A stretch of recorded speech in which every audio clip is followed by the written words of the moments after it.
오늘 제목은 힐링을 넘어서 영원한 삶으로. 오늘 5장을 끝내려고 합니다. 힐링을 넘어서는 영원한 삶. 자, 힐링이나 영원한 삶이나 다 베데스다, 사랑의 집, 하나님의 사랑에 의해서, 예수님의 사랑에 의해서 된 일입니다. 힐링도 영원한 삶도 베데스다, 참된 베데스다가 되시는 예수님이 허락하시는 놀라운 은총이고 축복입니다.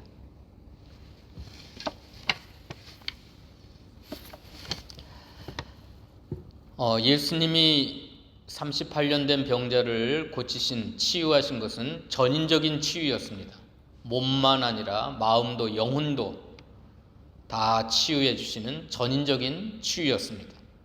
뿐만 아니라 그를 치유하셨을 뿐만 아니라 하나님의 뜻은, 또 하나님이 예수님에게, 아들에게 보여주신 일은 그 가련한 인생을 치유를 넘어서 영원한 삶, 영생으로, 구원으로 인도해 주시는 것이 하나님의 사랑이었습니다.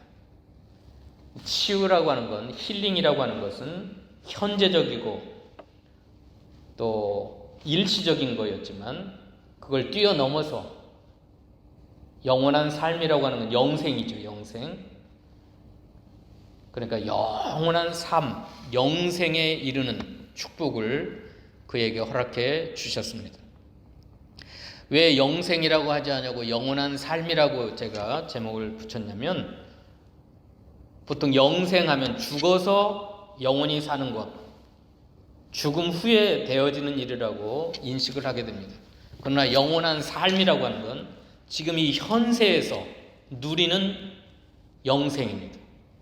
천국의 삶입니다.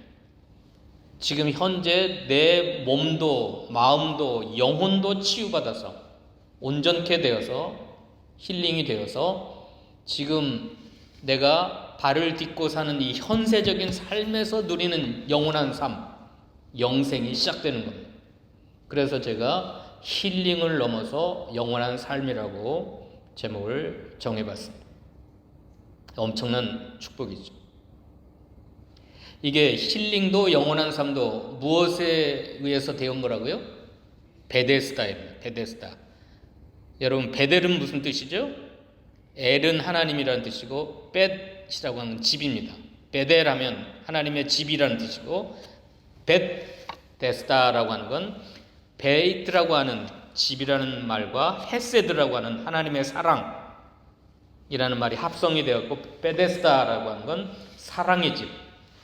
그 사랑은 하나님의 사랑입니다. 하나님의 사랑의 집에 의해서 그 인생이 치유받고 힐링이 되었고, 뿐만 아니라 현세적이고 일시적인 치유만 일어난 게 아니라 하나님의 뜻은, 하나님이 그 아들에게 보여주신 일은, 그리고 그 아들이 하나님의 일을 하신 이유는 그 인생을 일시적이고 육신적인 치유를 넘어서서 영원한 삶, 영생에 이르도록. 그런데 그 영원한 삶이 현세에서부터 몸도 치유되고 마음도 치유되고 영혼까지 치유돼가지고 현세에서 하나님과 동행하며 하나님 모시고 천국을 누리는 삶, 영원한 생명을 누리는 삶을 살아가게 했던 겁니다. 이게 오늘 말씀의 제목입니다. 이게 요한복음 5장에서 예수님께서 안식일 논쟁을 통해서 친히 하신 말씀. 예수님은 우리에게 찾아오셔서 내 인생의 현세적인 문제, 일시적인 문제만 고쳐주기를 원하시지가 않으세요. 때로는 이걸 힘들게 하세요. 현세적이고 육신적이고 일시적인 삶을 아프게 하고 힘들게 하고 병들게 하고 꼬이게 하고 실패하게 해서 영원한 삶, 구원, 영생, 이건 영원히 누릴 수 있는 그걸 주시고자 때로는 우리들의 현세적이고 육신적이고 일시적인 것들을 아프게 하세요. 병들게 하세요. 고통스럽게 하세요. 그게 하나님의 방법입니다. 자, 여러분, 이 38년 된 병자가 38년이나 병들어 누워있다고 하는 건 엄청나게 길게 느껴지잖아요. 그 인생이 얼마나 힘들었을까? 얼마나 고통스러웠을까? 얼마나 외로웠을까? 얼마나 절망스러웠을까? 그 절망과 외로움을 7절 한마디로 표현한 겁니다. 병자의 말에 한번 들어봅시다. 7절 읽어봅시다. 7절 시작.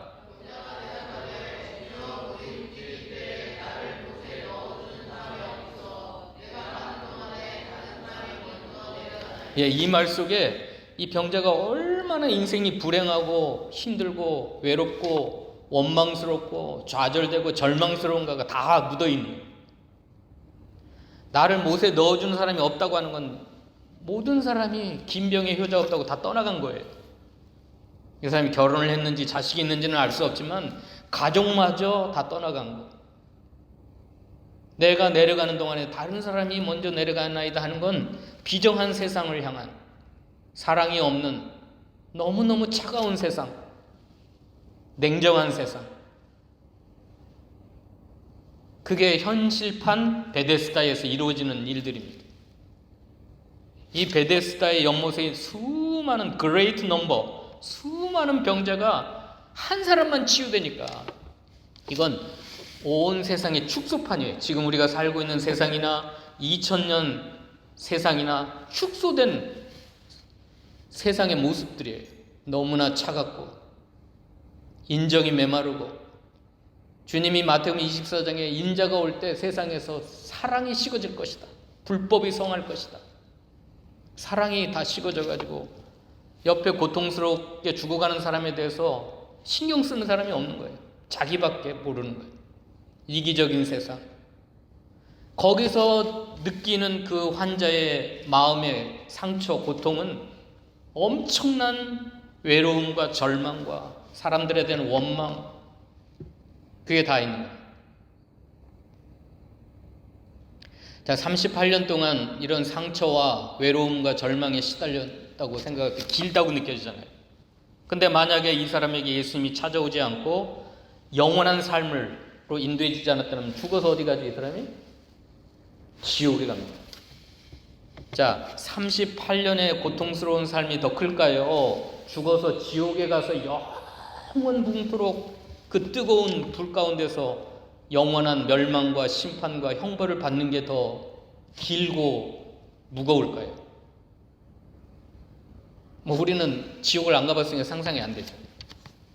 그러니까 모든 세상 사람들은 그냥 이 세상에서 그냥 치유되고 행복하고 평안하면 좋겠다. 지옥에 가든 말든.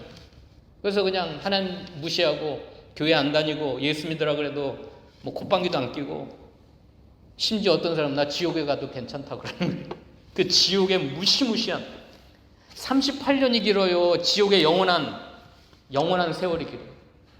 거기서는 그 누가복음 16장에 너와 우리 사이에 큰 구렁이 껴서 너가 우리에게 올 수도 없고 너는 거기서 빠져나올 수 없는 세세 무궁토록 영원한 시간 속에서 빠져나올 수 없는 그 불 속에서 타는 그 뜨거운 고통을 만약에 38배 병으로 고통당한 이 인생이 예수님이 찾아오지 않고 힐링해 주지 않고 영원한 삶으로 인도해 주지 않았더라면 현세에서도 고통스러웠는데 죽자마자 이 사람이 지옥으로 떨어져 가지고 영원토록 지옥에서 저주받고 하나님과 분리되어서 고통당했다고 하면 어떻게 상상을 할 수 없잖아요.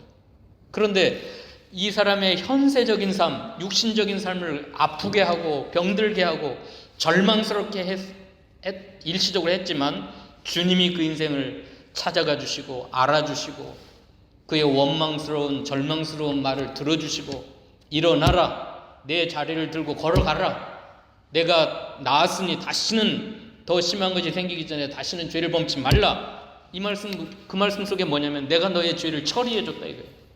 그리고 너의 그 고통의 근원이 죄라 해요. 죄. 너는 죄 때문에 그렇게 불행했고 죄 때문에 그렇게 병들었고 죄 때문에 그렇게 힘든 삶을 살았지만 내가 너의 죄를 없이 했고 죄 문제를 처리했고 너에게 영원한 삶을 선물로 내가 주겠다. 이게 아버지의 뜻이고 아버지가 아들 나에게 보여주신 일이고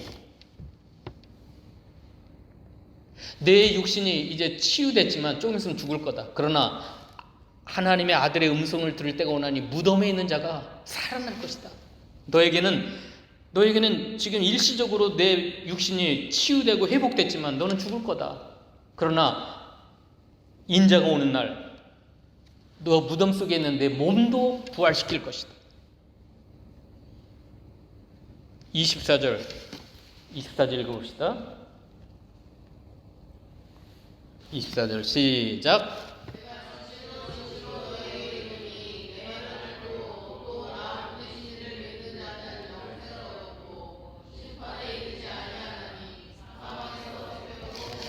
이 38년 된 병자에게 주신 놀라운 축복은 힐링을 넘어서는 거예요. 힐링이 뭐 육신적인 것 치유 받은 거 엄청난 축복이죠.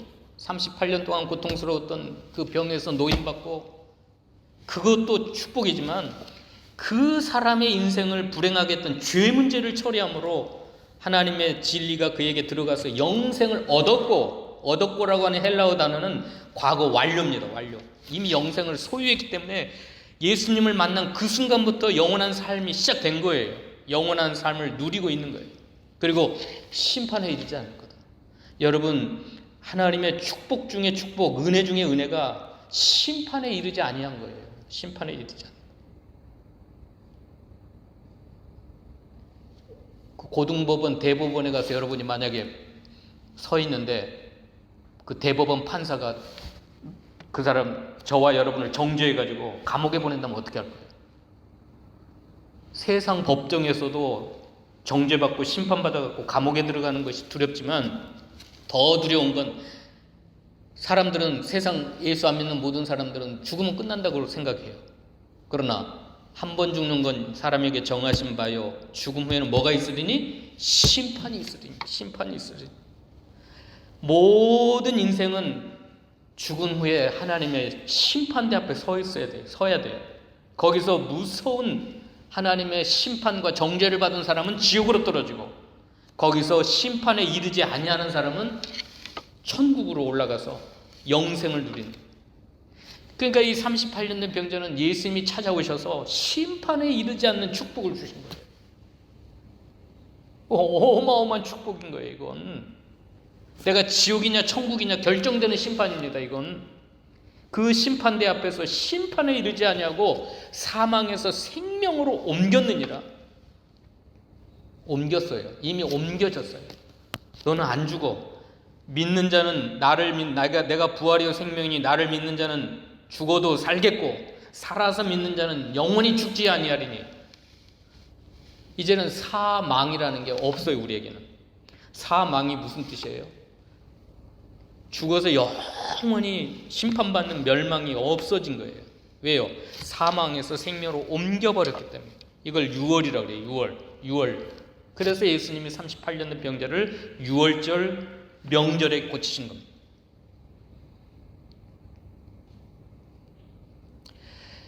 죄가 인생을 불행하게 만들어요. 죄에 붙잡힌 인생이 또 다른 사람에게 가해자가 되어서 또 괴롭혀요. 유비라고 하는 5살 어린아이를 아버지가 술만 먹으면 독방에다 가둬놓고 깜깜한 방에다 불을 꺼놓고 담배를 피면서 두들겨 패기 시작했어요. 친아버지.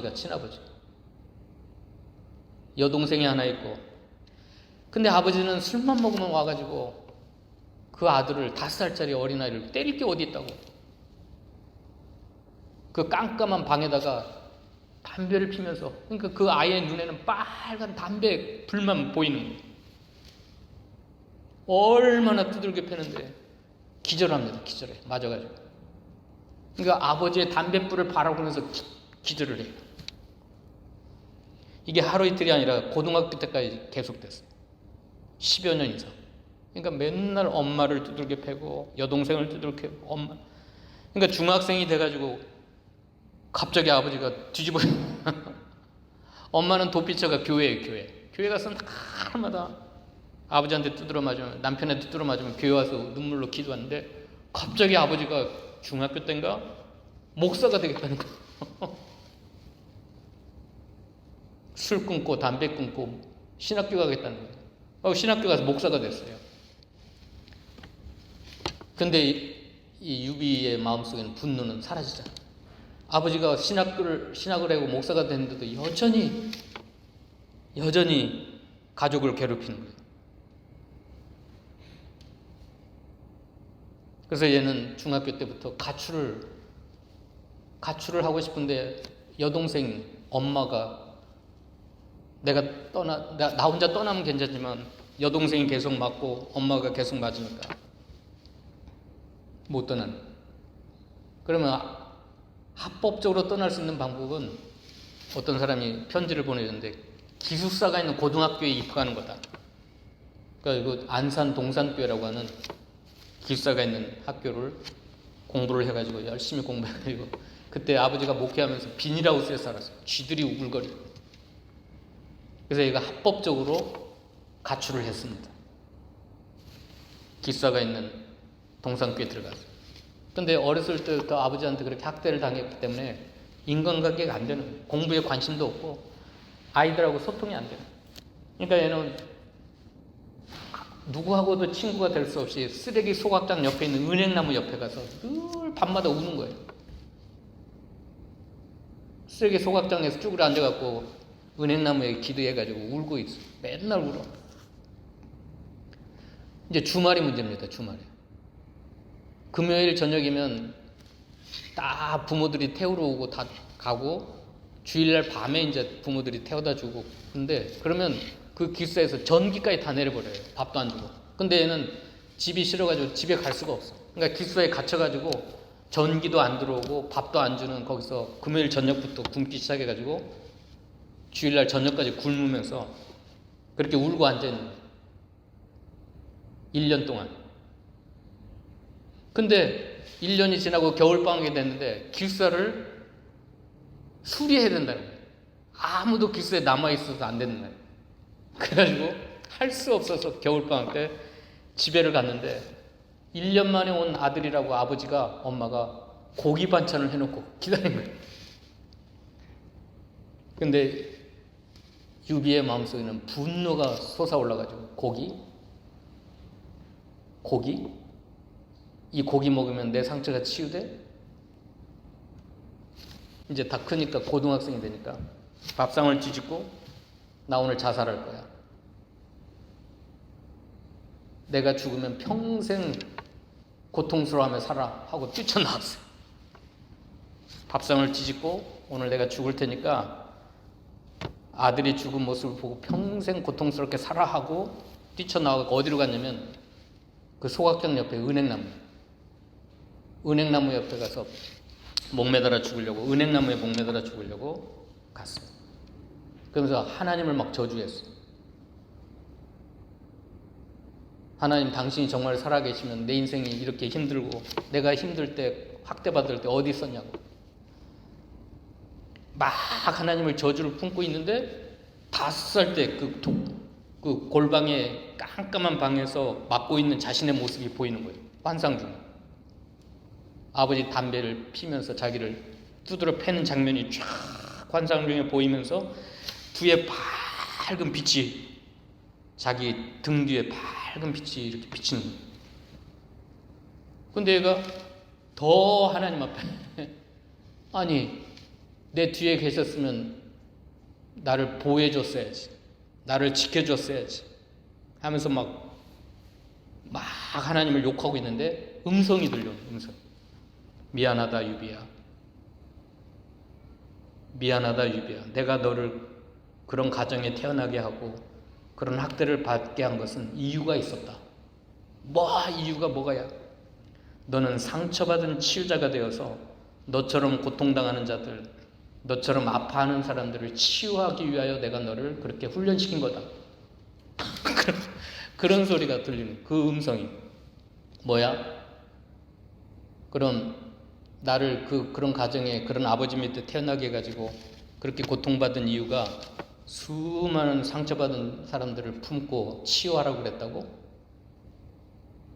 그러니까 이제 죽을 이유가 사라진 거예요. 그리고 거기서 성령이 임한 거예요. 성령이 임했어요. 드디어 갑자기 새소리가 들리고 자기가 호흡하는 게 느껴져요. 호흡을 느꼈어요. 어떻게 됐겠어요? 집으로 달려갔어요. 집으로 달려가서 아버지 앞에 큰절을 하고 용서를 빌고, 아버지, 지금까지 아버지의 아들은 죽었습니다. 상처받고 고통받은 아들은 죽었습니다. 이제 나는 새로 태어난 아들입니다. 하고 아버지 앞에 큰절을 하고 용서를 빌고 서로 붙들고 엉엉 울었어요. 그리고 지금은 수많은 사람들, 수십만 명이 그 김유비 목사님의 그 인터넷 거기에 의해서 자살 충동을 느꼈던 수많은 사람들, 학대받은 사람들, 어린아이들, 그런 사람들을 살리고 치유하는 하나님의 상처받은 치유자로서 그렇게 살아갑니다. 오늘 제가 이 김유비 목사님 이야기를 하는 것은 그 죄 때문에 나중에 아버지가 60장의 편지를 보내왔어요. 60장. A4지 60장. 보니까 아버지가 상처받은 사람이었어요. 할아버지에 의해서. 6.25를 거치면서, 일제시대 6.25를 거치면서 아버지가 어마어마하게 그 가정 가운데 할아버지한테 상처를 받았어요. 왜 자기가 그렇게 괴물이 될 수밖에 없었던 이유를 그리고 용서를 비는 60장의 편지 속에 아버지를 그때 처음 알은 거예요. 아버지가 왜 그렇게 괴물이 될 수밖에 없었는가. 이게 베드로전서 한번 찾아봅시다. 베드로전서 8절, 1장 18절.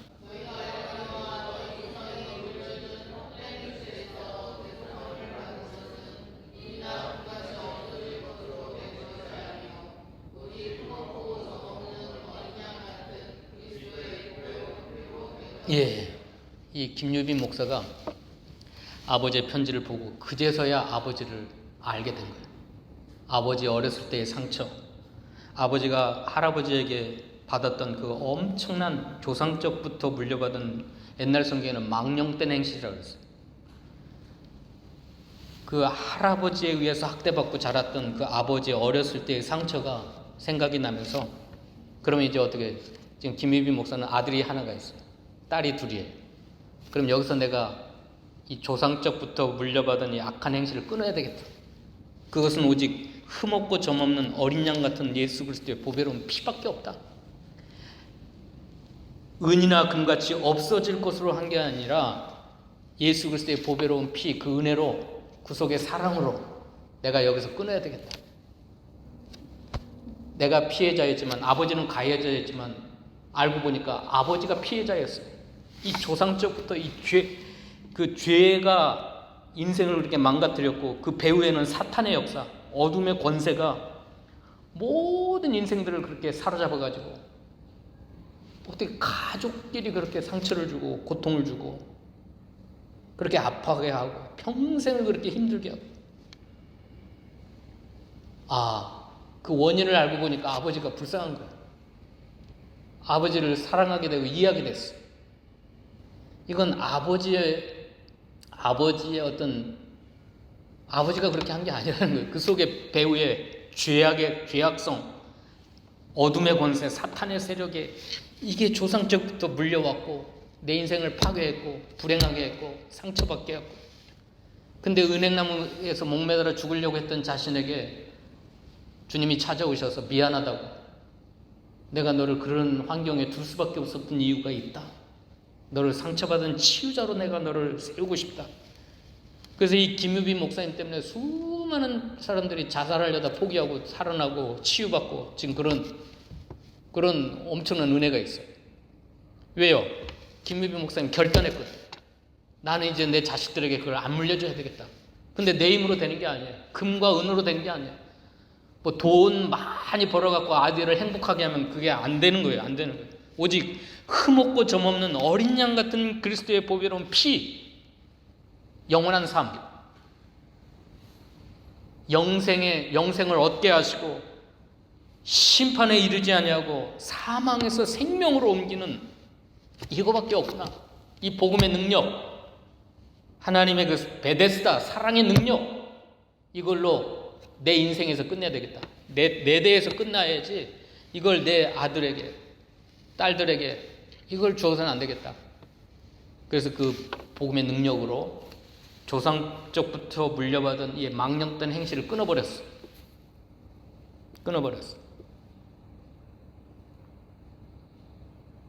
이게 힐링을 넘어서 영원한 삶.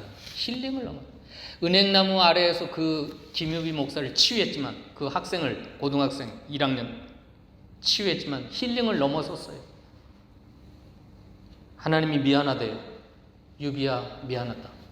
너를 그 인생 그 환경 가운데 둘 수밖에 없는 이유가 있다. 이유가 있어. 저와 여러분을 고통스럽게 하신 하나님의 분명한 이유와 목적이 있어요. 지금 현재 여러분의 삶이 힘들고 어렵다고 한다면 영원한 하나님의 계획 속에 이루어진 거예요. 요셉을 그 노예 생활하게 하고 감옥 생활하게 한 이유가 있어요. 우리는 알잖아요. 조금 있으면 욥이 총리가 되어서 수많은 사람들의 생명을 구할 줄 우리는 알잖아요.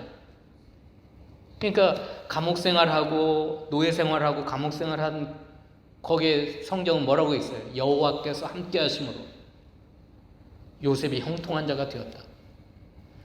바로와 바로의 신하가 요셉을 보자마자 고백했던 내용이 뭐예요? 너와 같이 하나님의 신에게 붙들려 있는 사람을 어디서 찾겠느냐? 보인 거예요. 요셉과 하나님이 함께 하신 것이 그 불신자들의 눈에 보인 거예요. 너처럼 여호와의 신에 함께한 자가 어디 있겠느냐? 너가 총리다. 나는 왕의 이름뿐이다. 하나님이 미안하대요. 하나님이 아파하시는, 저와 여러분이 아파할 때, 저와 여러분이 상처받고 고통스러울 때 하나님도 아픈 거예요.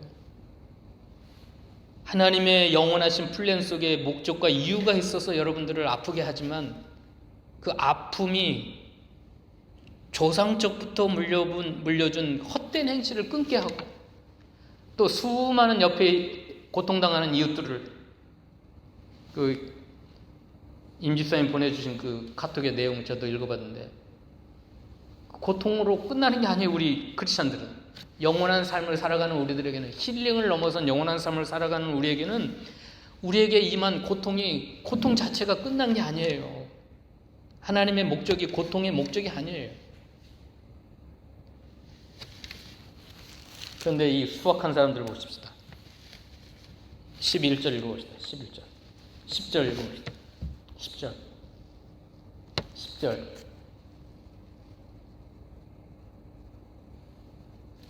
10절. 시작.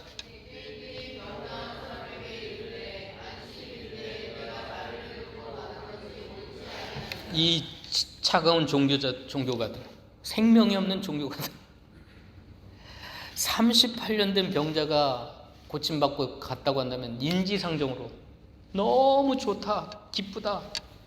야, 너가 38년 동안 병들어 고통당하더니 이제 건강해졌다. 너무 좋다. 이러지는 못할 망정. 옳지 않다. 안식일인데 내가 자리를 들고 가는 게 옳지 않다. 저도 종교인입니다. 세상 사람들이 볼 때 저도 목사로서 종교인이에요. 종교인. 이 유대주의자들, 특별히 유대인들 가운데 제사장들, 바리새인들, 율법 학사들, 이 모양이 이 모양. 하나님이 율법을 주신 목적, 율법의 참된 정신. 예수님은 율법을 꽉 짜면 사랑이다, 사랑. 근데 이 사람들은 문자만 붙들고 있어요. 그 사람 병 나은 게 중요한 게 아니에요. 그 한 인생이 치유받고 힐링받고 영원한 삶을 살아가는 게 중요한 게 아니에요. 이 사람들은 문자 어긴 것 같고 옳지 않다. 거기서 끝난 게 아니라 16절 보십시오. 16절. 16절 시작.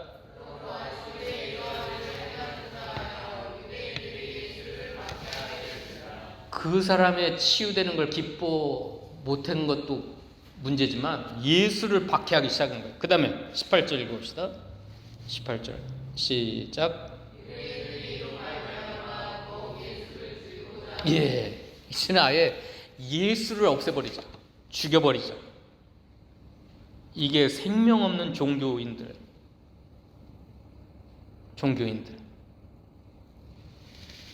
사랑이라고 하는 눈꼽만큼도 찾아볼 수 없는 종교가들.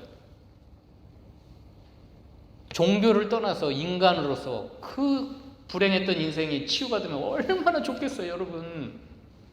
한 인생이 38년 동안 병으로 고통당했다가 치유받았으면 막 얼마나 좋아요, 얼마나 좋아.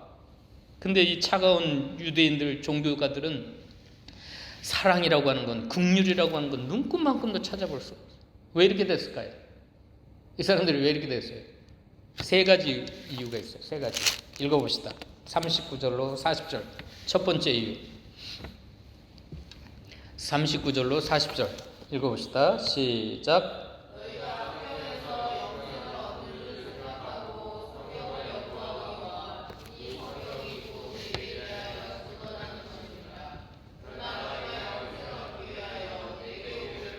예, 첫 번째 이유. 성경은 막 드립하는 거예요. 성경은 달달달 외우고, 성경은 공부하고, 연구하고. 그러면서 성경이 증언하시는 주인공 예수님에게는 오기를 원치 않아요. 그래서 이 사람들은 예수님이 주시는 영원한 삶, 영생, 참된 사랑에 대해서는 눈금만큼도 깨달을 수가 없는 거예요. 두 번째, 이 사람들이 두 번째 이유는 41, 42절입니다. 읽어봅시다. 41, 42. 시작.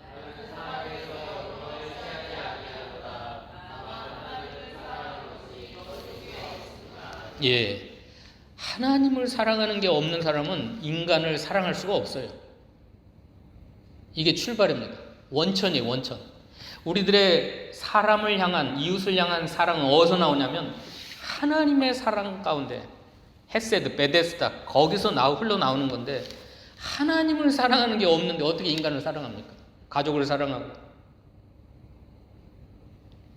다만 하나님을 사랑하는 것이 너희 속에 없기 때문에 너희는 눈꽃만큼의 사랑도 있을 수가 없는 거예요. 그 인간에 대한 긍휼, 인간에 대한 사랑. 저는 예수 믿는다는 장로들, 예수 믿는다는 안수 집사들, 그 평상시의 삶 속에서 인간을 무시하고 업신여기고 그런 거 보면 막 역겨워. 지금 눈앞에 보이는 사람을 인격적으로 대우해주지 않고, 귀히 여기지 않고, 사랑하지 못하는 사람이 장로면 뭐고, 목사면 뭐고, 성경을 달달달달 연구하고 암송하면 뭐합니까? 지금 자기 눈앞에 있는 사람을 업신여기고 귀히 여기지 않고, 지금 유대인들이 하는 짓입니다. 그 다음에 또 하나 이유가 있어요. 세 번째 이유. 44절 봅시다. 44절 시작.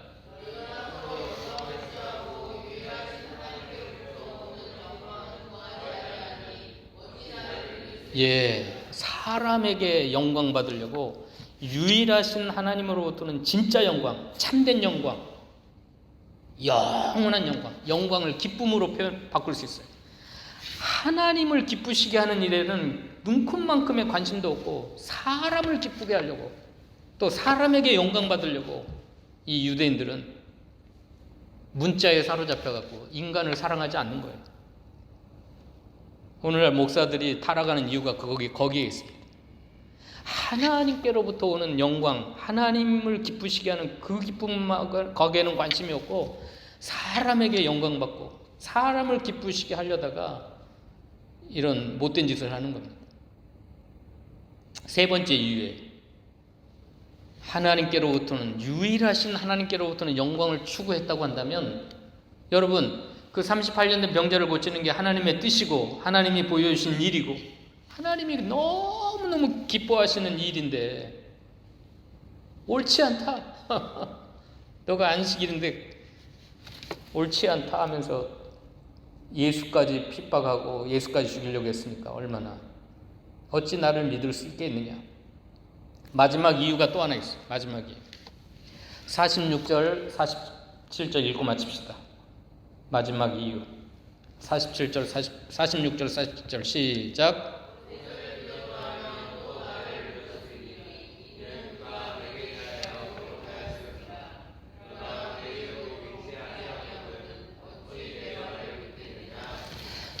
구약의 모세가 기록한 모든 글들은 누구를 가리키냐면 예수님을 가리키고 있어요. 예수 그리스도. 그러니까 이 사람들은 문자적으로는 모세의 글을 연구하고 암송하고 어렸을 때부터 쉐마라고 하는 건 이스라엘 민족들이 어렸을 때부터 이 율법을 달달달 토라를 외우게 했어요. 지금도 이스라엘 땅에 가면 지금 유대 민족 중에 예수 믿는 사람은 한 2%밖에 안 돼요. 2%. 지금 98%는 다 교회와 예수를 미워해요. 예수 그리스도를. 왜 그래요? 그런데 그들은 하나님을 최고로 사랑하는 줄 알고 있고 모세의 율법을 믿는다고 하고 있어요. 믿는 게 아니잖아요. 모세의 글도 믿지 아니하거든 어찌 내 말을 믿겠느냐. 모세를 믿었더라면 나를 믿었을 것이다. 왜냐하면 모세의 모든 글들은 나를 가리켜오고 있다. 나를 증언하고 있다.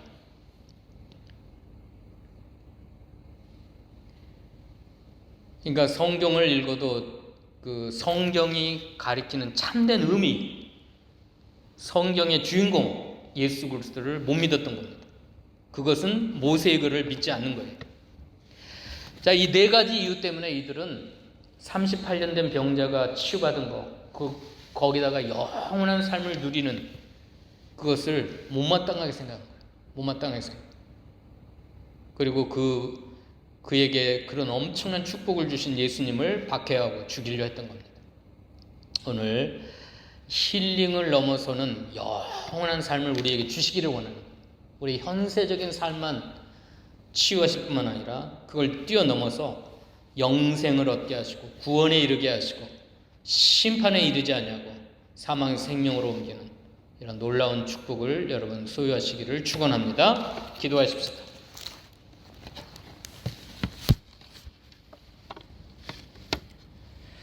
거룩하신 하나님, 오늘 38년 된 병자를 치유하셨을 뿐만 아니라 그에게 영생을 얻게 하시고 심판에 이르지 아니하는 놀라운 축복을 주셨고 사망에서 생명으로 옮기심으로